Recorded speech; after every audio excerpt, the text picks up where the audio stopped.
সিগারেটের সাথে মুসলমানের কোনো সম্পর্ক থাকতে পারে? সিগারেটের অভ্যাস আমাদের নাই তো? হ্যাঁ, এটা কিন্তু জাহান্নামের খাবার। খেয়াল রাখবেন, সুগন্ধি সুগন্ধি this is the sign of paradise. সুঘ্রাণ এটা হচ্ছে জান্নাতের আলামত, আর ধোঁয়া এটা জাহান্নামের আলামত।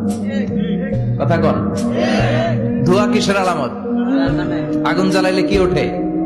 ধোঁয়া ওঠে। সিগারেট খেলে কি ওঠে?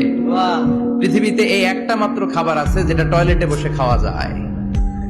কথা বলেন, খাওয়া যায় না? টয়লেটে বসে খায়।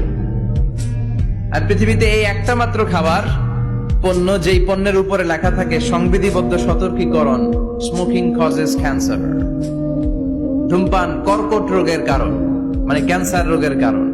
তার মানে এই পণ্যটা খেলে ক্যান্সার হয়। পৃথিবীতে আর কোন পণ্যের গায়ে এরকম লেখা থাকে না যে এটা খাইলে এই রোগ হয়। ফর এন এক্সাম্পল, বাজারে এক বিস্কুট আসছে, কি আসছে? এই বিস্কিটের গায়ে লেখা, এই বিস্কিট যদি কোনো বাচ্চা খায় ওই বাচ্চা ডায়রিয়াতে মারা যাবে, উপরে লেখা। কিনবেন? কথা বলেন, কি বলবেন? তোর বিস্কুট তুই খা, তোর বলা মরুক। কথা বলেন। কিন্তু সিগারেট এমন একটা পণ্য যেটার গায়ে লেখা থাকে যে এটা খেলে মানুষ মরে, তারপরও মানুষ খায়। সিগারেট হয় টোবাকো প্ল্যান্টস থেকে, তামাক পাতা থেকে। কোত্থেকে? তামাকের চাষ টাস কমে গেছে না? এটাতে আবার বেড়াটা দেওয়া লাগে না, কারণ ছাগলও মুখ দেয় না। কথা বলেন।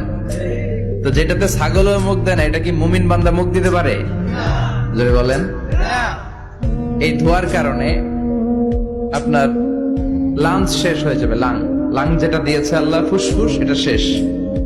এটার ভেতরে একটা পয়জন আছে, নিকোটিন। কি বলে? এই নিকোটিন আপনাকে শেষ করে দিবে। প্রতি বছর গোটা বিশ্বে এই নিকোটিনের কারণে হাজার হাজার মানুষ মরে যারা স্মোকিং করে। এজন্য স্মোকিং এর সাথে আমাদের কোনো সম্পর্ক থাকতে পারে? তো স্মোকিং তো অনেক পাতলা বিষয়। এখন স্মোকিং কে ছাড়িয়ে ইয়াবা, গাঞ্জা, মারিজুয়ানা, ফেন্সিডিল এগুলো আছে না নাই? এই যে কি একটা আসলো, ইয়াবা।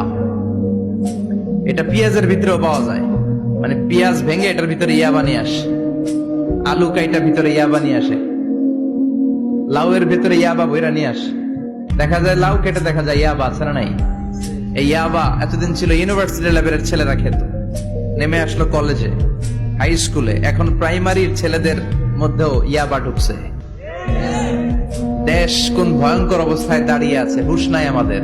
সামনে নির্বাচন তো, এখন খালি আমার ভাই তোমার ভাই আছে না নাই?